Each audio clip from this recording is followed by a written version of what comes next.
World Dance Day to discuss and reflect upon the dynamics of dance as we perceive today and the historical context for us to reach here with this understanding.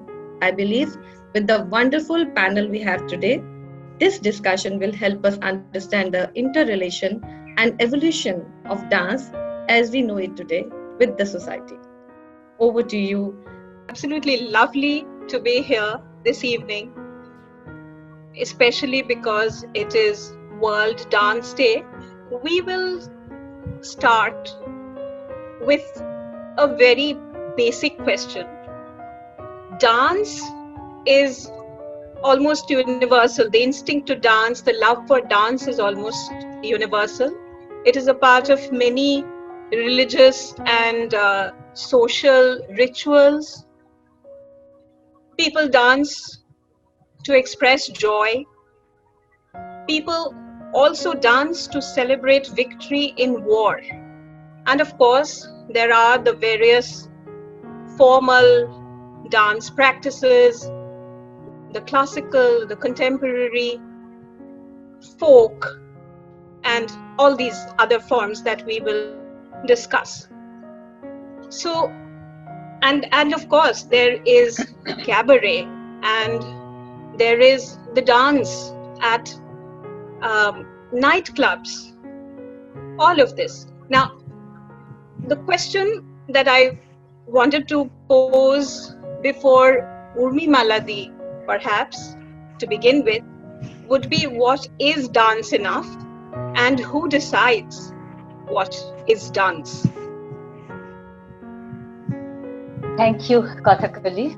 Thank you, Kolkata Center for Creativity, and happy World Dance Day. I don't know how happy, but here is wishing for happier days and in the future. And but dance must go on. So Tina Bausch had said that, dance, otherwise we are lost. And I think, the categorization, as you said, dance exists as a kind of a natural instinct. We don't know whether the child who responds to rhythms actually is responding to something that he or she knows as dance, but it's an instinct to respond to happiness, to a feeling of elation, or to feeling of rhythm and a filled stomach, probably. But as we have seen the society grow more and more complex and stratified, we have seen that we have named dances. When people have not identified moving together as dance, they may have never had this term as dance. They may have called it khela, khel, play. But we, the educated, urbanized kind of lot, we have taken it upon ourselves as a responsibility to discern what is dance and what is not dance, what is good dance, what is bad dance, what is low quality dance, which is high quality dance. And dance always is to us, it comes with a kind of hierarchization. So that's one of the places that is very important to understand, that dance as a space for communication doesn't need hierarchy. Dance doesn't need caste system. Dance doesn't, though it exists deeply within caste behavior. Dance doesn't need stopping dancers from entering certain spaces. But we do stop dancers from entering certain kinds of spaces, depending on what their religion is, what their caste is. So dance is a complex human matter, a social matter, a cultural, a political matter. The dancing body is a political body. It expresses identity.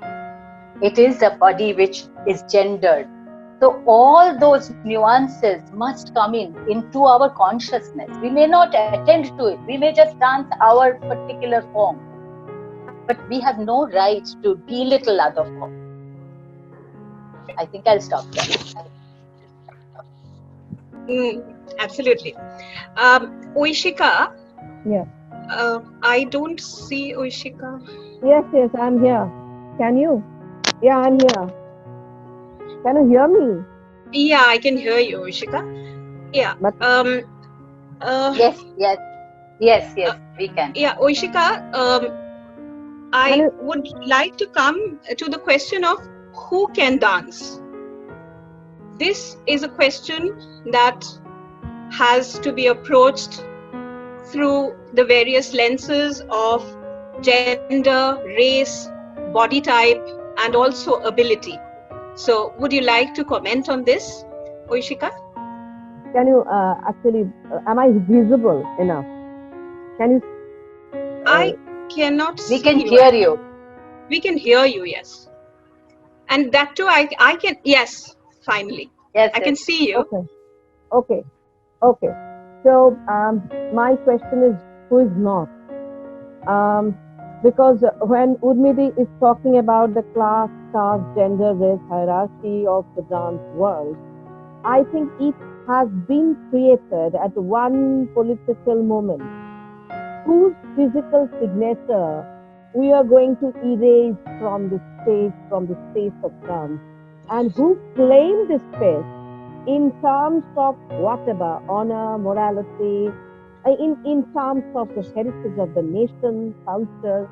So I think it is in a kind of process of invention or reinvention of tradition, invention and reinvention of modernity, and then invention and reinvention of dance as a form, as a cultural product, as a practice. And then there are some who decide on behalf of the nation, of the society, of the script, of the text, that who is not going to dance. But historically, if we look back at the time when actually the people who dance, they come from I quote unquote from the from a society, from general a kind of the people who did not the bodies are not marked by any specific caste, class, or kind of any specific the status that we now give them. Who can dance? I'll say at one moment it is especially the lower rungs of male or female who are used as human exhibits, who were actually performers, and then suddenly the colonial people, the colonial masters, they kind of clubbed them all into the category of maybe the prostitute, and then the performer prostitute, the binary keeps getting blurred, and then I'm coming back to that troubling the area that who suddenly that space had been reclaimed. Can I interrupt you? Can I interrupt you for a second? I don't know. Can everybody hear Oishika clearly? I can Not barely very hear clearly. her. Not You very can clearly. not very clearly, Oishika.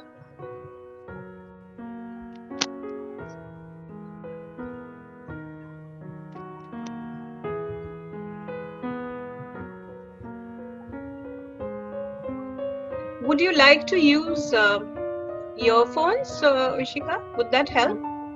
I'm using it already. I'm using my earphone. I'm afraid you're still So not. what if you put your video off for when you speak? Then maybe it will be clearer. Can you hear me now? Yeah. Slightly better. Slightly better. Slightly better. Okay. Slightly better. Now? You were in a flow. I'm sorry I had to interrupt you because I wasn't being able to catch much of what you were saying. Actually, I joined a little later, so I missed Urmidi's argument or her answer to the same question. So maybe I was Carry on. Yes, please. Yes. So am I audible? No. Okay. Yes, you were a little more audible a minute back. Yeah. maybe this microphone is not working. I think I was talking about this hierarchy of class, caste, gender, and race. It has been created, it was created in one political moment, and maybe that moment decided who is going to dance and who is not. So the kind of eraser, am I audible? Yes. This kind of thing, yeah.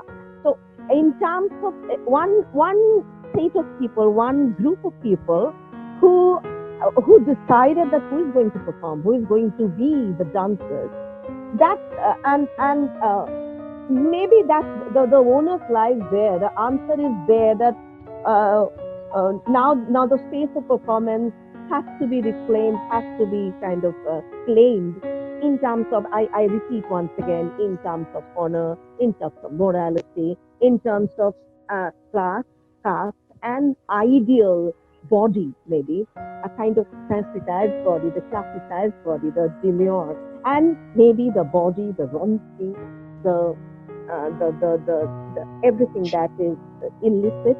Maybe they are being continuously delegitimized, and they are driven out, they are evicted, erased from the space of performance.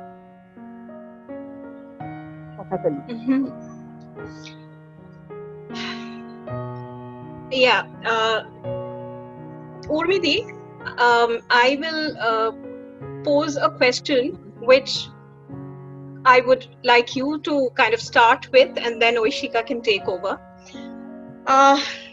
The various dance practices, classical, contemporary, folk, popular, and of course there is this, how can we not refer to this huge area of dance in India, which is also popular abroad, the dance that we see in Hindi films, and that's also something that's a very strong tradition in our country. Now, to what extent are these forms walled in, and how much do they flow into one another? If you could get into that historically. Urmi Maladi?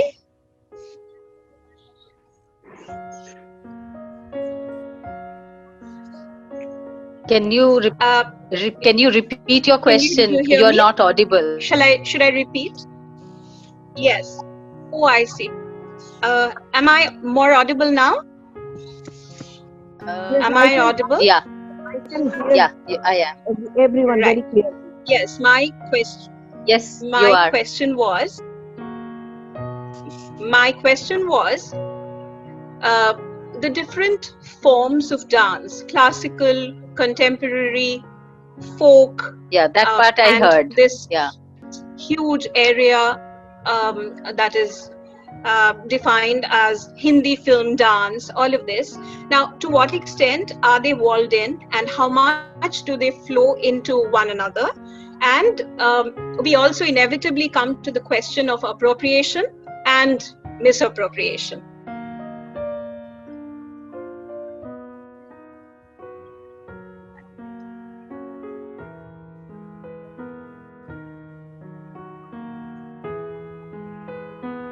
I can't hear. Oh, you didn't hear my question? Again, it got cut off totally. Oh. I don't know whether this is happening only to me. Everyone can hear? Yeah. Actually, Kothakoli is asking about the different forms like a classical, contemporary, and also how these two forms flowed into the Bollywood, right, Kothakoli? Yes, that's right. And okay. and the question of appropriation and misappropriation. All of that. Yeah. All right. So, first, let me begin with, we all know that classical is something that refers to a long history, a long past. Our classicals are all born in and around 1940s and afterwards. So, in that sense, is any of our classical form actually a classical form? Kapila Vatsyayan calls them neoclassical. At best, it could be really actually neoclassical. But what are these forms made of? They are made of local, regional forms which have come together, which have been kind of put together by people who have worked as the choosers, who have put these forms together. It might not sit very comfortably with many people because we have now started thinking of classical as something, which has lasted forever.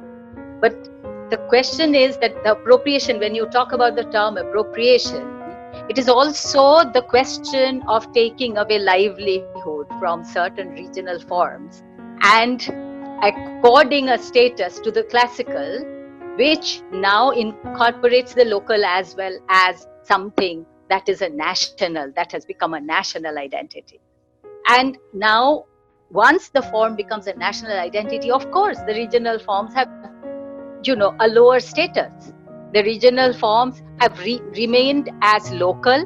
They will be showcased in, say, Republic Day parade, in, say, some game opening like Commonwealth Games.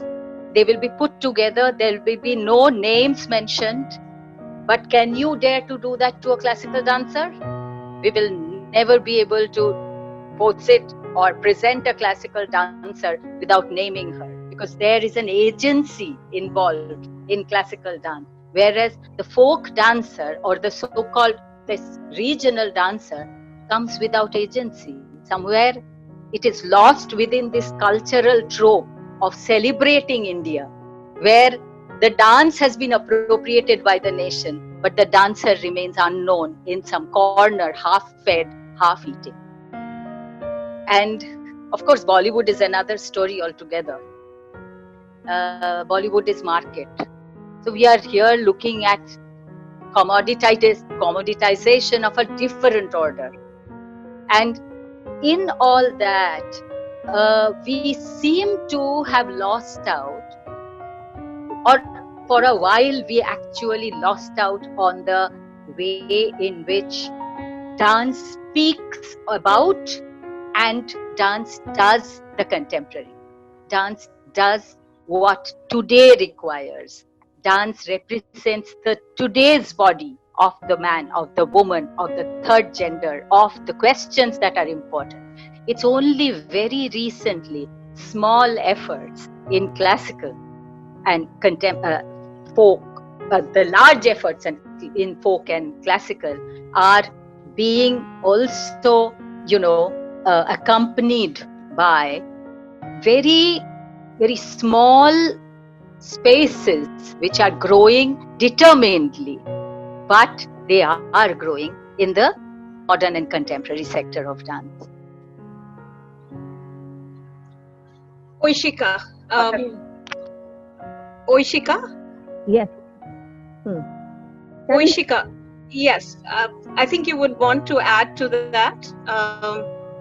Yes, the problem I think is in our understanding or imagining the past as a monolithic whole, and to imagine our classical tradition as something very sacrosanct, something pure, something authentic, something a kind of a straightforward journey down to the past, and the past starts from kind of the golden womb of with the birth of this entire art. So when the actual moment of the birth of the classical, or maybe say it during the 1940s, this is highly kind of maybe someone will say no, it's actually 5th century AD, 5th century BC, or maybe we are yet to pinpoint the moment of this journey.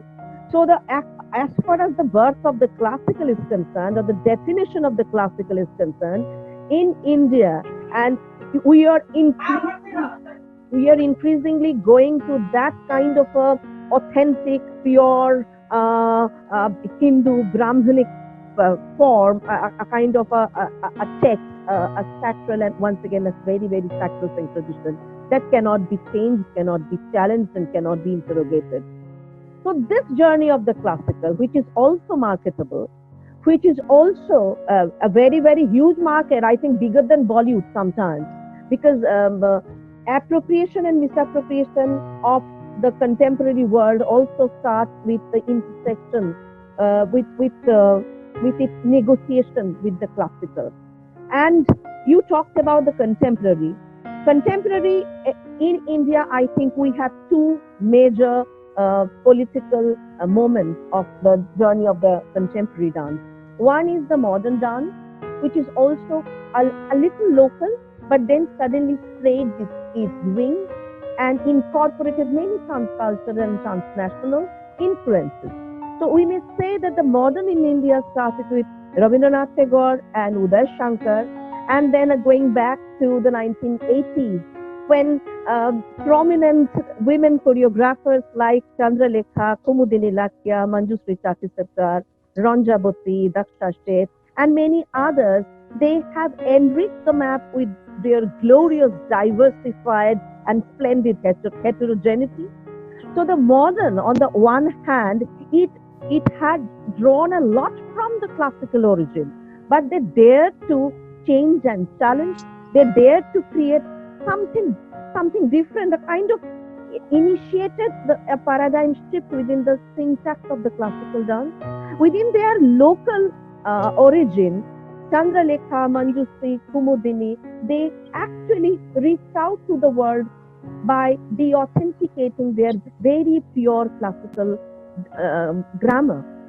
And appropriation did happen. But I think in some cases that appropriation is good, because that kind of hybridity, we needed that hybridity. We needed to de-authenticate our sacrosanct tradition at that moment. And Bollywood, once again, Bollywood has also a very, very historic journey. If you go back to Chandralekha, the film which was shot with Uday Shankar's Kalpana in the same Gemini studio. So maybe the film dance actually it has been influenced by the dance of Uday Shankar, and because many of the dance choreographers of Bollywood, Sachin Shankar, many others were actually they came from the Almora Center of Performing Arts. So I think misappropriation is once again a very debatable term. We need to flesh out that appropriation, misappropriation thing in some detail. Shall I stop here? Hello? Urmi Malade, I thought you wanted to say something there. Was there something that you would want to add? Yeah, one very important thing is for me, it's very important to look at, like, I agree with Oishika mostly, in most of her things, and very well said there. And I think it is important to add that the classical dances have never been identified by single form of name. That's the basis of my saying that it is 1940. Because before that, there was no name. So where was Bharatanatyam? Can we see it in 5th century? No. Name was not there. So if I change the name, even if I use the ditto technique, dance is not the same, because it is appropriated by something else. Now, good, bad, I am not going into it, because some of them have also taken away occupation, and I feel very seriously about occupation being shut out for a group of people. Like, I just will take this term Devadasi and Sadir.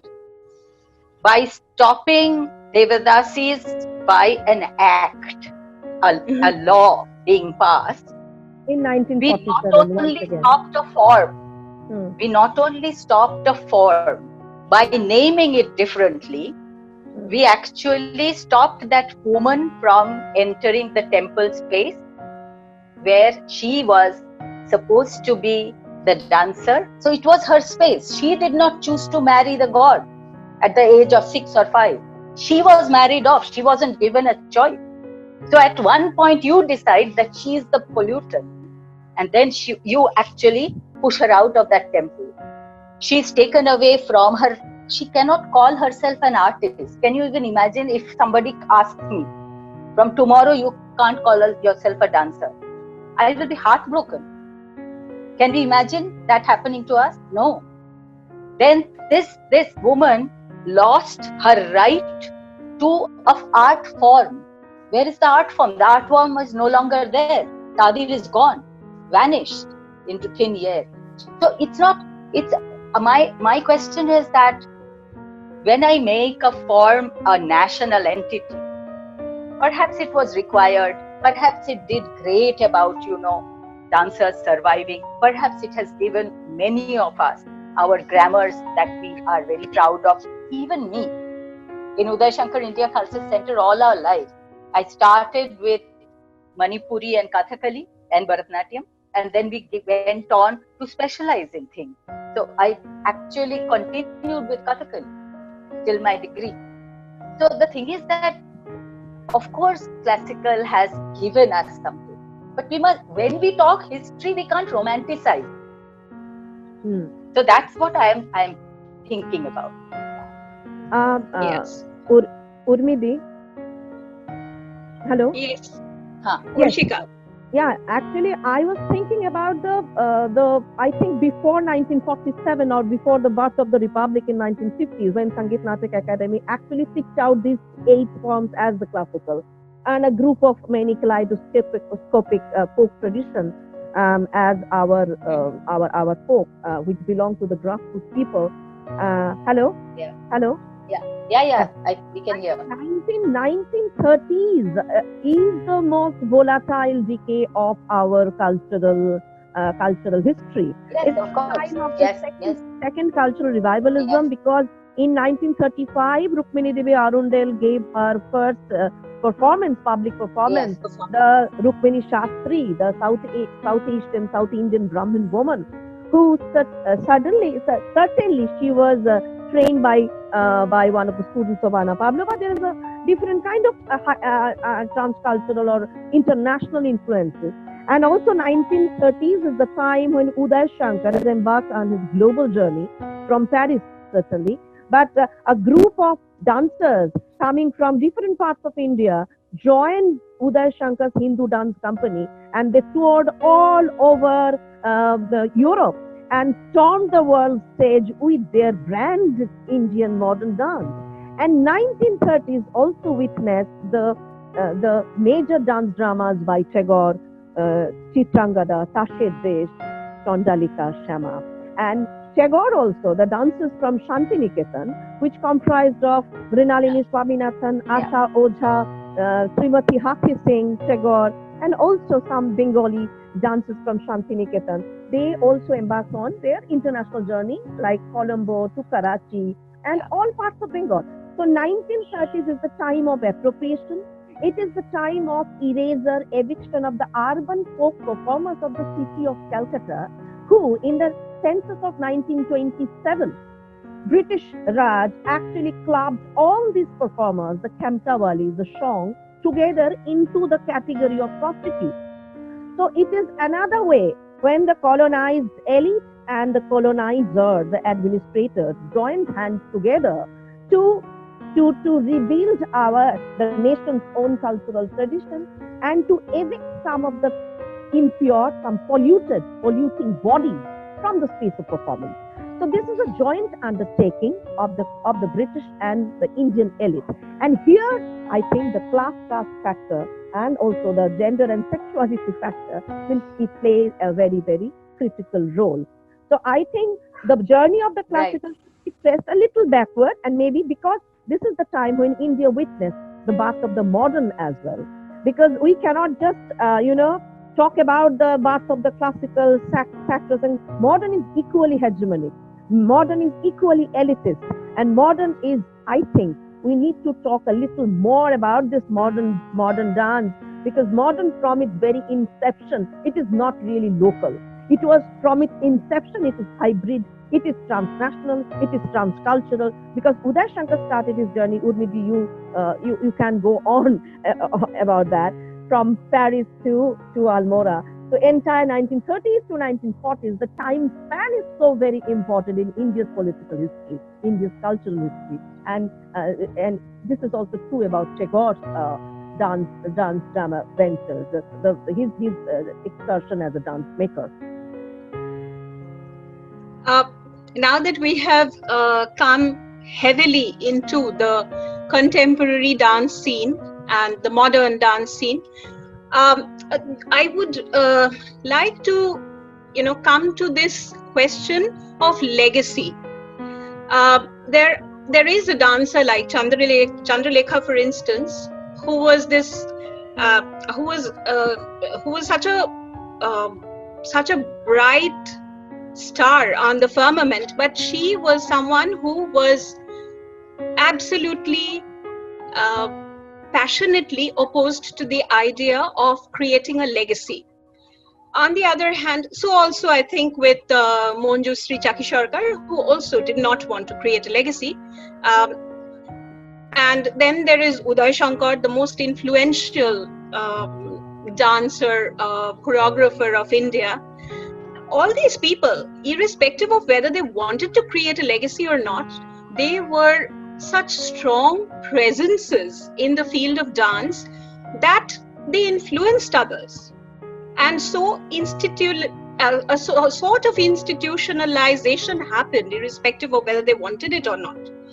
And this created, of course, it helped in documentation and it helped in codification and all of that. But on the other hand, it sort of created this system of disciples, the system of, communities of dancers who kind of stayed within these traditions or, these legacies or whatever. So, would you like to talk about that, Urmi Maladi? So, this is something that's a very sensitive kind of thing for me. Yes. So what Indeed. I see is number one, there are 3-4 questions that I'm taking on from your large question. Yes. Number one is this whole question of documentation. So there has been this kind of that generation of dancers, the people who first ventured into creating their own dance genre almost, they have not adequately documented their forms, and they have not left it beyond a certain form of documentation that exists for themselves, other than Uday Shankar, who for us actually Kalpana is a boon so that we get to see his dance somewhat. But mostly none of these kinds of stuff exist.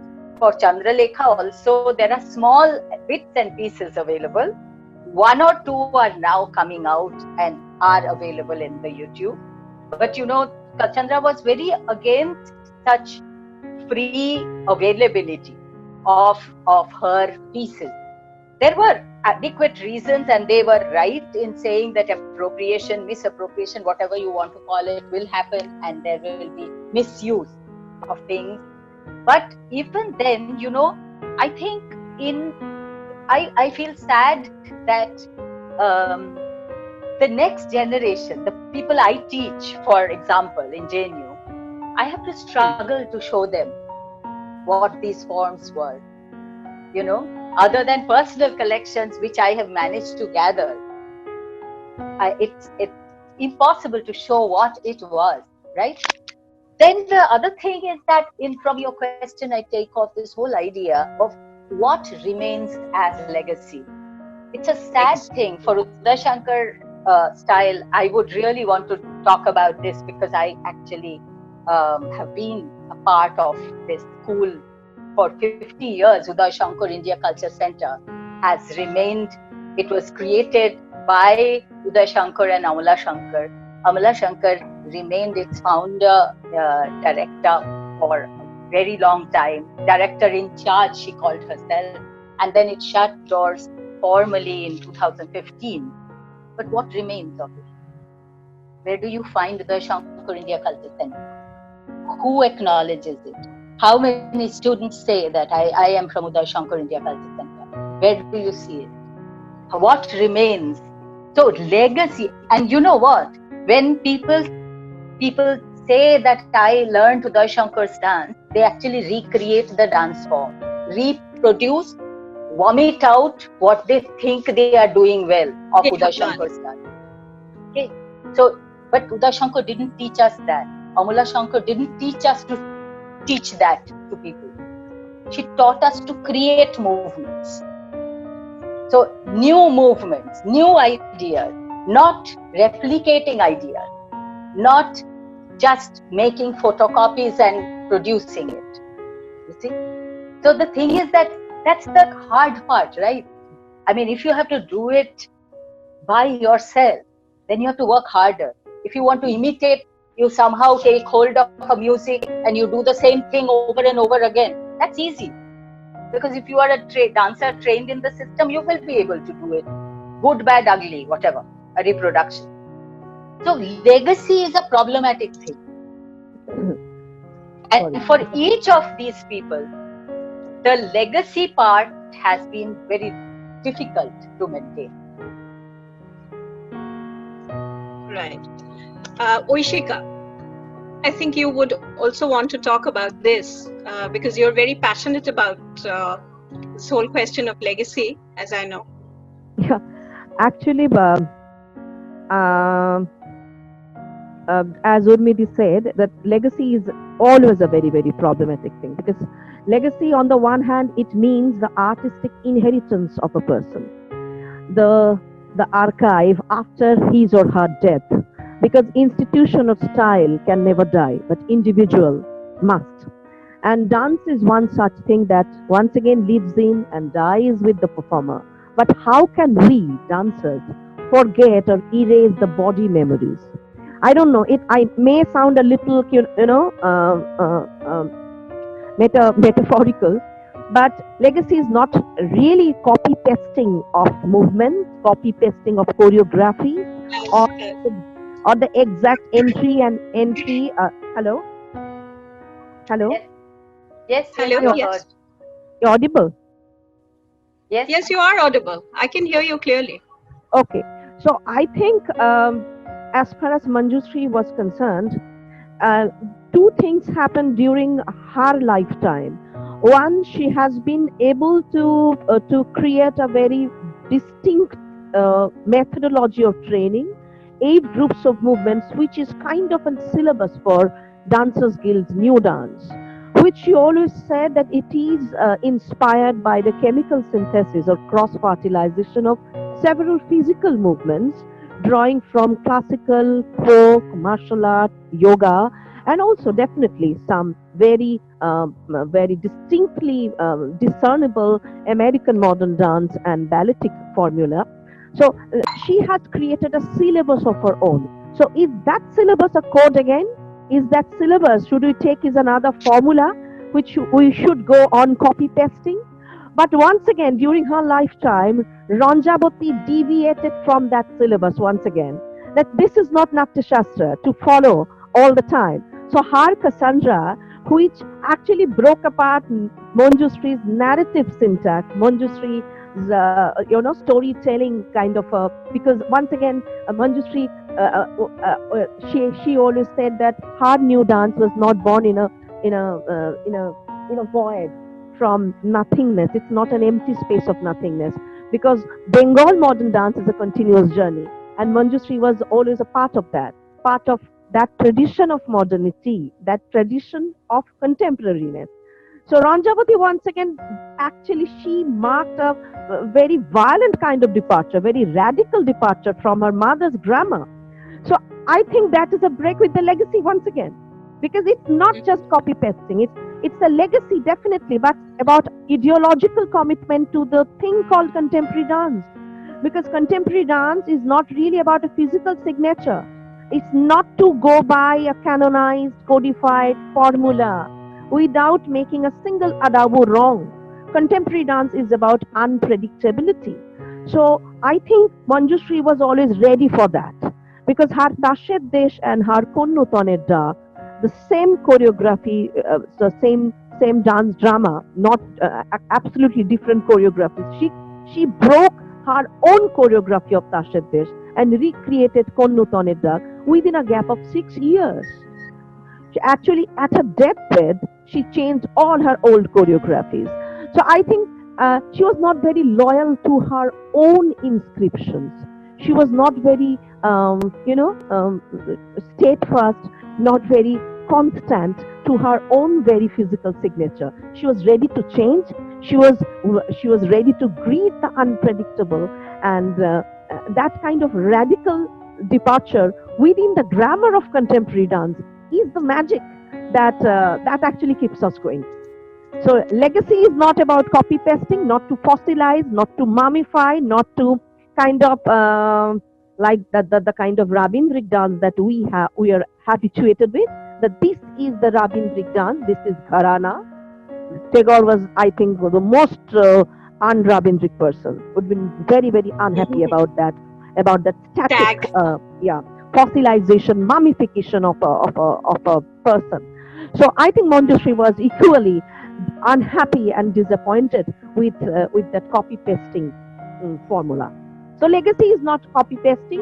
Legacy is certainly a kind of inspiration that will always be there, but we should move ahead and go beyond the box, think out of the box. Right. Actually, we have a couple of questions, but I think we would just go to those questions afterwards, after we have kind of, finished with another question that I had. Now, my question is, the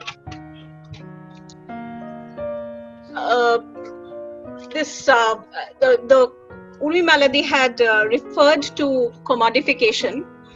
Now, dance on the concert stage, dance wherever we are presenting it, increasingly we are having various platforms. Under quarantine now, the online platforms have become very popular, where people are dancing solo on their rooftops, on their terraces, in their gardens, in their living rooms, and it's being through social media, it's coming across to us. And so whatever the form of dance, it has to sell, and to that extent the art, whether it is high art, whether it is entertainment oriented, it has to sell. So how do we avoid the question of commodity, and how do we not call it a product? Urmi Maladi.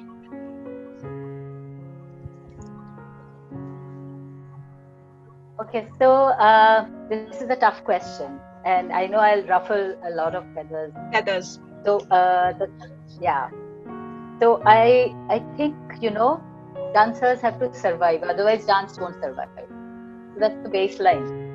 So dancers, unless supported by grants and government, dancers have to make their living, and so therefore sometimes it is unfortunate, but we make choices which we have to make. So that's the first part that I would like to say. But it has a certain kind of ramification in the times of neoliberal economy, where this whole grip of the market on bodies, on minds, on products is so strong that it is also actually kind of making us vulnerable when we give in. Like, say for instance, I'll give you two instances. One is, to keep it very simple, one is, what about all these dance, these competitions on television? On television. So you are making younger people take the challenges. Very young people are pushed by their parents. It actually becomes a question of a kind of a cyclic disorder in her life, because once she wins, she has to keep up that standard, and then she has to, perform regardless of whether she understands the scope or future of it, or whether she will at all dance later or not. But she is at the present moment dancing because somebody else wants her to. So, and the other instance that I would give you is that, in one of the papers that I write, I say that it's like now in the item dances and stuff, it's like buy one get one free. We may say big things about, oh, body types don't matter. We can be anything. Look at Bollywood body types. From women who could dance in the group, they did learn dancing at one point. Now Bollywood figures of the people who dance with or around all these heroes and heroines, and in the item numbers, are chosen on the basis of the body type. The heroines who come, the actors who are taken, are actually they if they become actors, they have to have the body. So it's buy one get one free. Okay. So the thing is that I feel that in that we may feel very empowered, but there's a vulnerability of being controlled by the market, by not being so women are more vulnerable there. Women as a gender becomes more vulnerable because women may lose shape, and there is a constant fear that a woman will get pregnant and never get back to that shape. The stomach will not look flat enough. So the thing is that the violences that we do on our bodies, because we want to have that perfect body which would be available for a certain stage, it goes against what we say in our real life, that body types don't matter, everyone should dance, it should not be a body type, body shaming is bad. Nothing applies in the practical life in it. And I will tell you, because I have this perpetual anxiety. After every meal I feel anxious. I'm not going to dance now regularly, but that anxiety has become part of my being. Right. Hoishika, would you like to? Yeah, can you actually repeat the question, because Urmidi actually Okay. Yeah, the commodity thing. You want me to repeat the question? Yes, please. Yes. So the question of commodity, you see, dance has to sell. Yeah. I mean, it has to sell. People have to come and watch a dance performance, or a dancer, in order to get a grant, as Urmidi mentioned. They have to come up with a project that would get them the fund. So how do we address this question of commodification of dance? So actually, who is not a commodity? That is my question. I want to return the question. Who, because there are some bodies which is continuously branded as commodities, and some are really artists, right? There is some kind of a difference, some kind of binaries, artists and commodities. So by calling a number of bodies, dancing bodies, as commodities, we are taking away the agency, the subjectivity, and the choice or the politics of pleasure and desire from those bodies. They choose to be so, and who is not? This is a kind of a hypocrisy and double dishonesty on the part of the elite, or the kind of the people who are at the helm of this cultural, political thing. They are the policy makers. Maybe because it is the way of the same kind of thing. This happens by stigmatizing the same body. So now at the critical juncture of second and third wave feminism, we have to come out of this so-called commodification, and this is erotic. This is just for pleasure, just for fun, and this is for male fantasy. And your kind of sexual objectification of this body, dollification of this body. So we are kind of, this is a hypocrisy, I will say.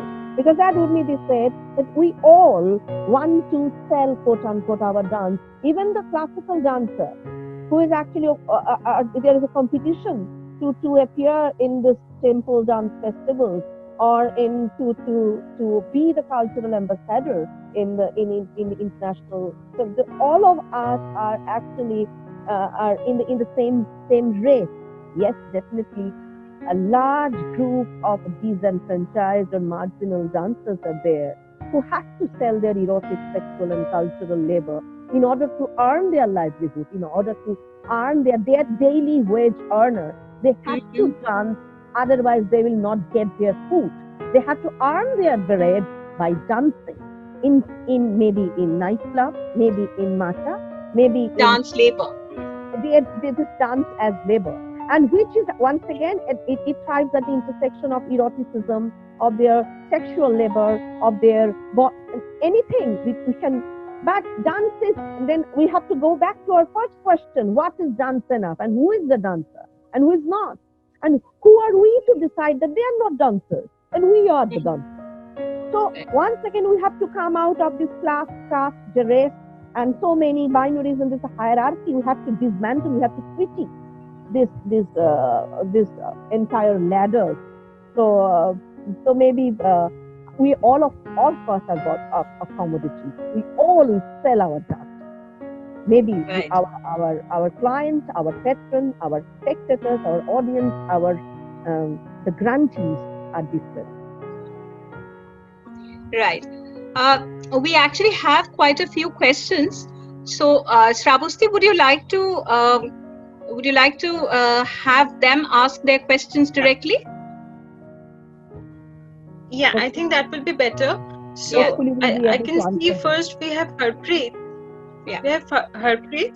So may I ask you to unmute yourself and Hi, ask the thank you so much for such an intense discussion. Though these days, we believe that we are so occupied on webinars. We are, in fact, and which is a privilege. I just my question, which I typed. Okay, I'll go back. It was to Aishika. How much of society's division and its inequalities would overpower discourse and performance of dance?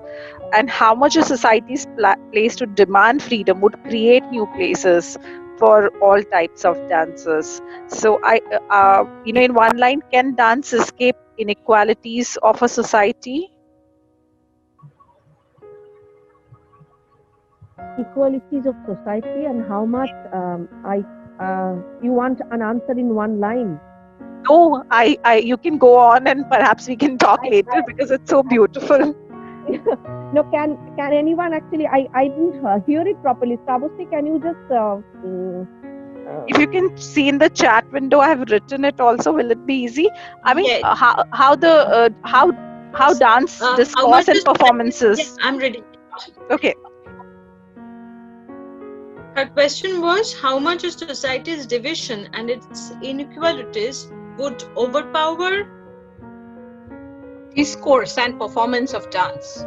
and how much a society's place to demand freedom would create new places for all types of dances. Yeah, actually, the answer is already there in your question. The society which is extremely divided, and dance is actually a reflection of the cultural practice, cultural process. It's not kind of very, very separated from our everyday living. The culture the everyday culture that we live in, dance is just a part of that. So when you talk about the dancing labor as an art practice, a high art, low art, it's actually reflective of the society, attitude and how it molded, how it shaped, and how it invented and reinvented the cultural tradition. Dance is just a part of that. But one critical thing is that dance is nothing abstract. It cannot actually, it's nothing disembodied. It always requires a female, preferably female, and also a male body to give shape to that cultural idea, cultural form. So the more perfect, more classicized, or more body, more raunchy, more huge, more ugly that body is, the more the division comes into the midst before our eyes. right? So actually, this is our own perception about how we want to see something. Dancers actually give shape to the rhythm, to the text, to the poetry, to the narrative, through their body. It's a non-verbal medium. So dancing is a kind of I think yes, the society which is unequal, and it in a way dancers also embody that kind of different dance forms actually embody that diversity. I won't say that inequality, but definitely the splendid heterogeneity, the diversity of forms, and diversification of our own cultural practices. Right. Dance is just one part of that. Thank you so much. Thank you so much. I don't know whether I have been able to answer your question. It's not a satisfying answer for me. There is no satisfaction. I think it's a journey. I mean, and it has given me more questions. I think I'm glad you tried to answer it. Thank you so much. Thank you. Srabosti, I think Nikita Maheshwari's question could be addressed to Urmidi. Yeah. I didn't see the question, so. Do you want me to read it out? I can say if that's okay. Urmima or Srabosti? Should I read it out, or can we have her ask the question directly? Yeah. Urmi Maladi can. Should I say it? Yeah. You can say Nikita, please ask your question. Yeah. Hello. Thank you so much for this. My current research is on borders of what we're talking, so I'm really curious, and that's where my question comes from. So I was asking, what is the shifting, like if you could just talk about the shifting agency of the female performing body from 1940s or as we talked, from 1930s, looking it through a lens of nationalism. I mean, it's very loose, very open-ended, but if there's any thoughts which you would like to share. Okay, so when you talk about the term borders, and also the previous question and Oishika's answer is actually taking me somewhere, and I would like to kind of respond through that. So let us think of, say, a ritual practice called Lai Haroba in the state of Manipur, within a community of Meitei people who have this festival for quite a number of days in different kinds of clusters, so locality, communities practice. It's a ritual form, which is the ritual or the practice of the ritual is actually through dance, and it's women priests who dance through the rituals and take the community through the rituals with their danced ritual process. Now, when you say that, when we say that, there is a kind of a hierarchy, there are kinds of ways in which we actually look at some as high, some as low. I mean, they didn't ask us, or they don't even care whether it is a high art or a low art. It's us who are bothered. In the cities, in today's world, we need to have something else as low, so as we appear as higher and good and better, and actually are paid more in scholarship than regional art forms. Gurus of classical dances would be paid more than the gurus in the local form. These are realities of Sangeet Natak Academy. I'm talking realities in terms of money. So I'm talking about, the borders that have been created, the differences that have been created by administrative processes, policy processes, and we've actually managed to kind of impose a certain kind of hierarchy on them. And in that, what we've done is so at one point, we have known that there has been, Manipur state has been known for a lot of political unrest. But Manipuri dance has not. Manipuri dance remains as the classical. Manipuri dance is untouched, it's a safe space. So therefore, dance, when you take it away from the community, it becomes a safe product, you see. So it's a packet. It can be taught to people who are not within the community. It's the practitioners in the community who are the dangerous lot. So I don't know whether, Nikita, I'm able to kind of address what you are saying. If not, please tell me, what you would like to specifically ask again. No, I was. This is very interesting to know. So I was basically talking about this, like how has the agency of a female performer, because we kept talking about it, how did that shift over the years, and especially right now with this whole banner of nationalism. What was nationalism back in 1930s to say when we got independent to versus what is now, and where do you see now on the World Dance Day, where do you see the future of dance through a lens of nationalism? Okay. That would. So should I go on, Kathakali? Or should Oishika take it? Oishika, will you take over from Urmimala Di there? Yeah. I just want to kind of pick up the space from Urmidi. I want to add that nationalism or the nationalist narrative of dance is a very important thing that we have actually missed out, because it's an entire history, Because I think nationalism did one major thing. It gave Natya Shastra an unprecedented ascendance over any other text or tradition. It privileged the Hindu, Brahmanic, patriarchal tradition, the Sanskritized tradition, over any other quote-unquote abnormal and aberrant tradition. It bowdlerized the dance forms, scattered dance forms, the heterogeneous dance forms in India. And it also privileged the body of the high caste, high class, middle class, respectable women to be the face of the nation, to represent the nation's dance. So the nations and its dancers, nationalism not just 1947 and thereafter. It is an ongoing process which started, I think everyone is aware of that. It's a continuous journey that as far as dance revivalism is concerned, it started from late 20th century and it reached its peak in 1930s once again. So I think if we look at down south, when the local dance of Tamil Nadu became the dance of the nation, Bharatanatyam, then its nationalism privileged the Theosophical Society movement representative Rukmini Devi to be the representative of that national dance, to be the bearer, to be the emblematic of that form. So I think there can be many questions, as Urmidi talked about Lai Haroba, that is beyond that mainland format. She was talking about the Manipuri tradition, but nationalism definitely privileged a kind of a woman's body to represent the nation and its art.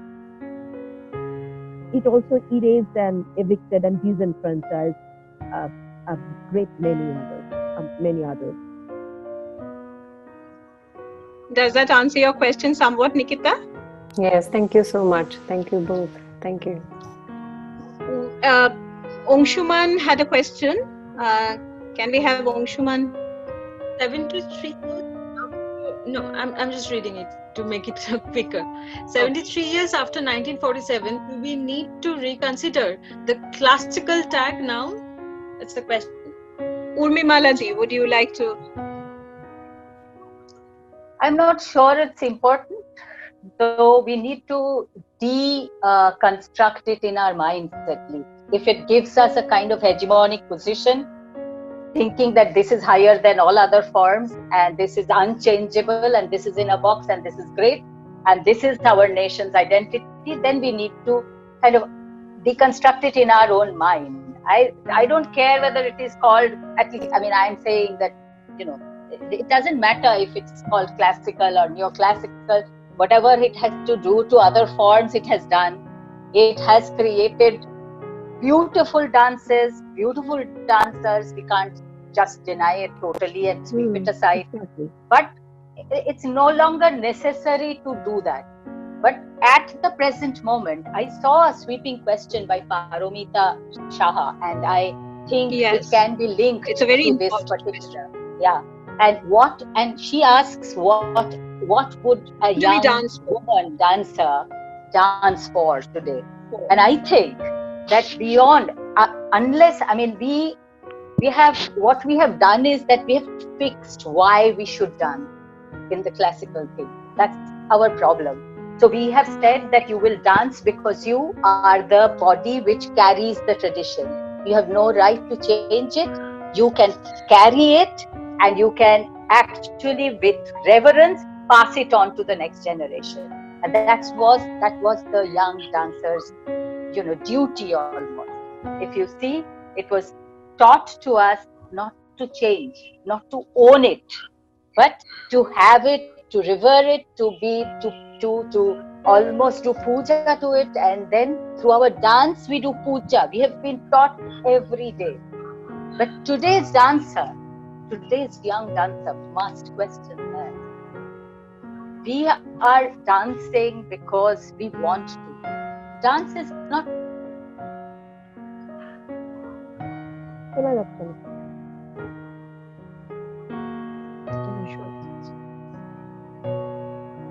Can you hear me?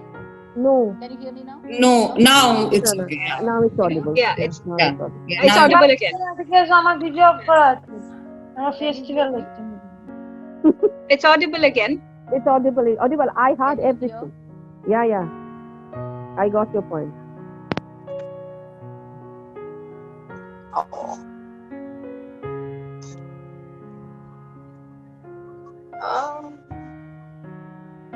হ্যাঁ শোনা যাচ্ছে So I just wanted to say,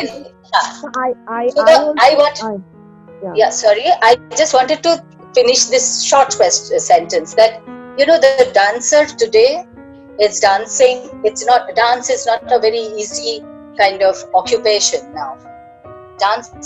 But the young dancer who is stuck on to dance with grit and passion is actually dancing against many forces, mostly family forces, economic kind of stuff, and they are carrying it on with a lot of grit.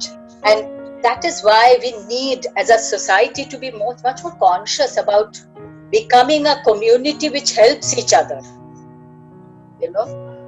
That is where more empathy, more of help, more of sharing, more of becoming audience to each other is required. I'll stop there. Yeah. Oishika, you were adding something. At the same question, that I think that the questioning of the classical has already been done. Indian dance has come a long way.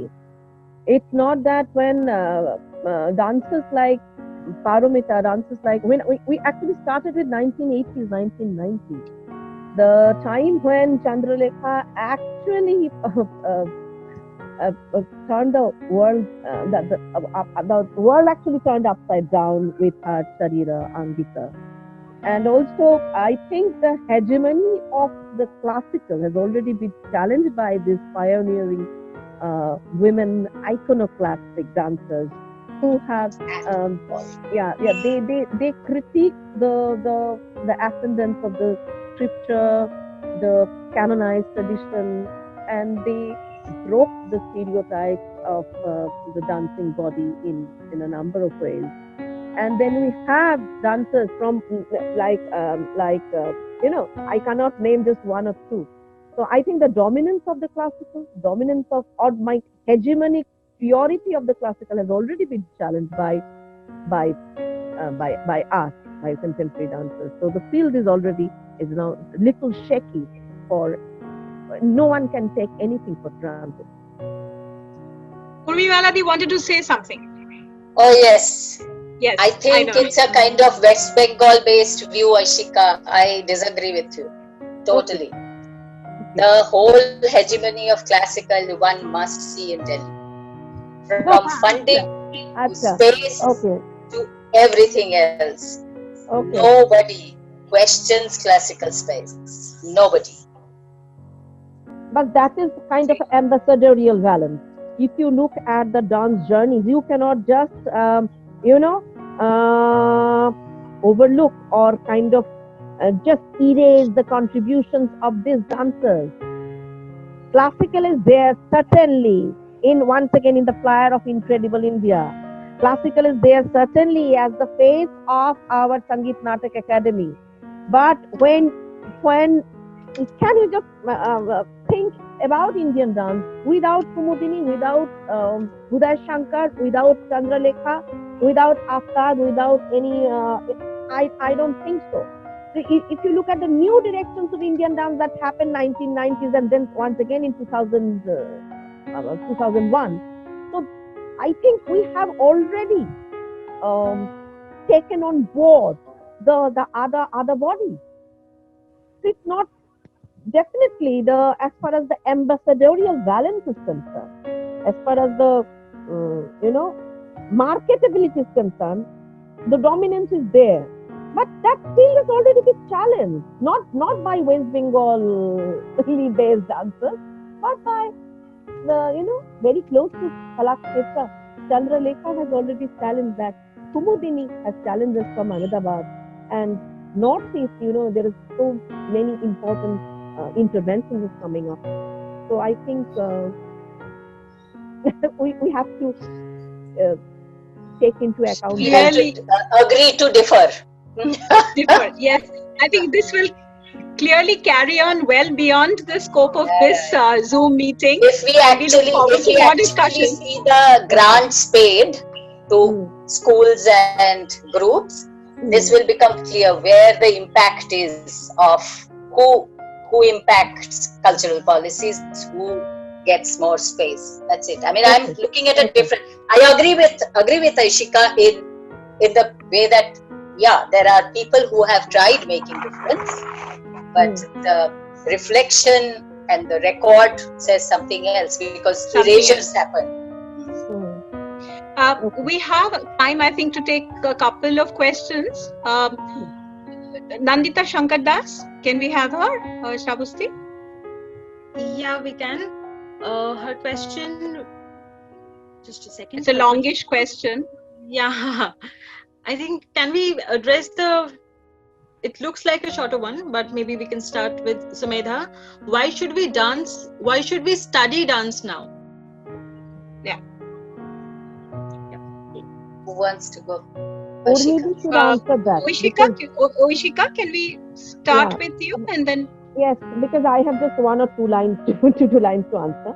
We can study film, we can study theatre, and so we can also study dance as well, because it's about the pedagogic practice, it's about the artistic intelligence, and also about the history of dance.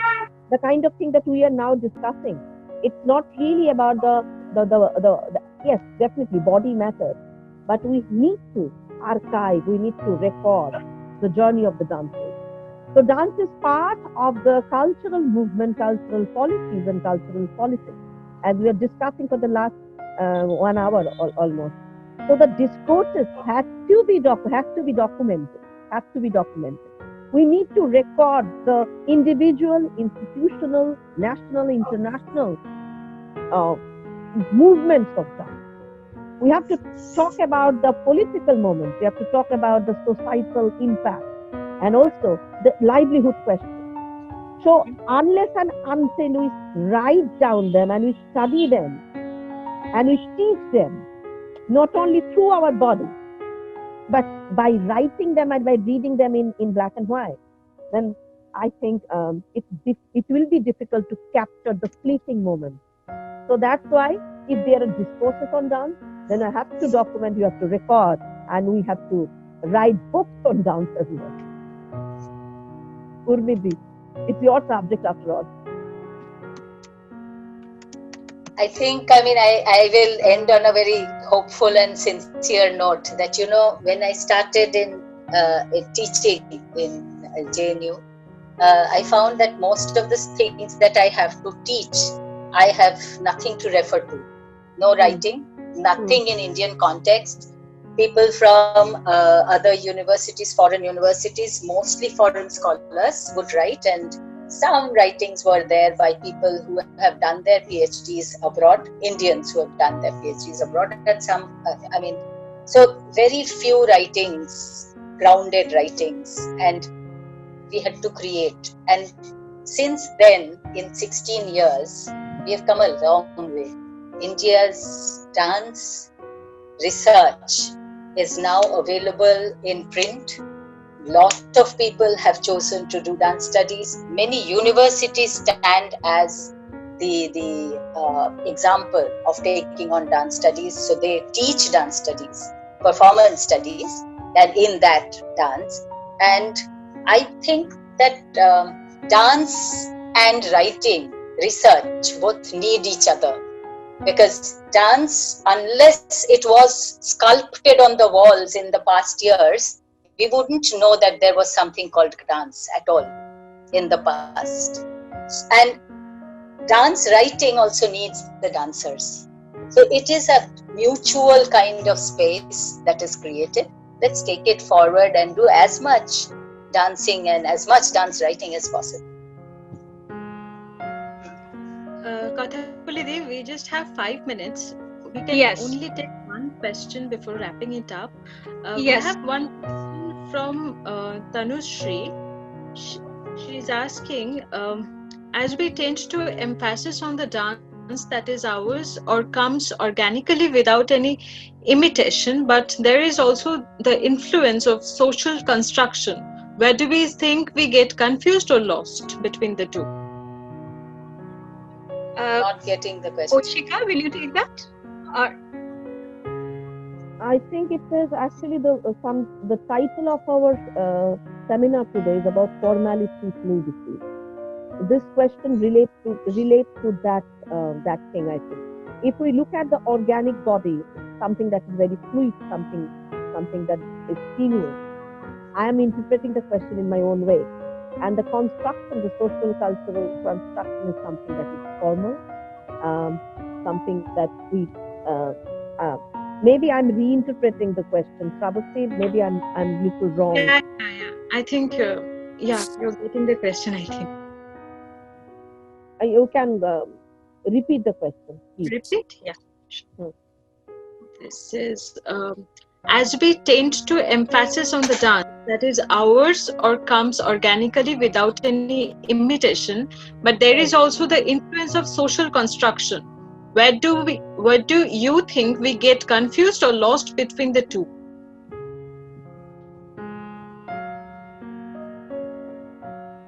Can I? Yeah. I don't think she heard the question. Urmi Maladev, why don't you? Yeah. Okay. So I think it's a very interesting question, because you see, yes, it is instinct, but it is also body memory, muscle memory, socialization process, which has structured our bodies in a certain manner. I remember being told in my family that if you sit like this, legs apart, and if you are jumping around all the time in your shoshur bari, that is your in-laws place, you will enter from one door and you will be pushed out of the other door. So this was my aunt telling me early in childhood. So I think, social constructs of how to be a beautiful body, how to be a woman, what to do and what not to do, actually constructs how we imagine moving, how we sit, how we talk, how we dress, and many other things. And what is grace? Yes. And also when we are taught, we are also taught very strict aesthetic norms in dance. So and we also become our self-critiques, So it's like Foucault's self-surveillance. You become surveillant. You constantly are, doing self-surveillance of, this will not look good. If you're seeing some dance, in the back of your mind, you're constantly saying, hey, this is not good, this is cheap, this is good, this is bad. So you become a critique and very much of a self-critique. So I think it's an important question. And, one very empowering thing is that when you're not giving in to structures which are binding you, there is space to push those boundaries away and address those insecurities at times from within body movements itself. We have to come to the end of this discussion today. although I realize that this has just been the beginning of a conversation, and the conversation must go on, and Kolkata Center for Creativity must organize more such sessions so that we can and there are so many very exciting questions, and we couldn't take them, but maybe Shravasti, we can do it over email. We can answer the questions directly. And so we come to the end of our discussion. Shravasti? Thank you so much. Thank you all for joining, and thank you. Thank you. Thank you.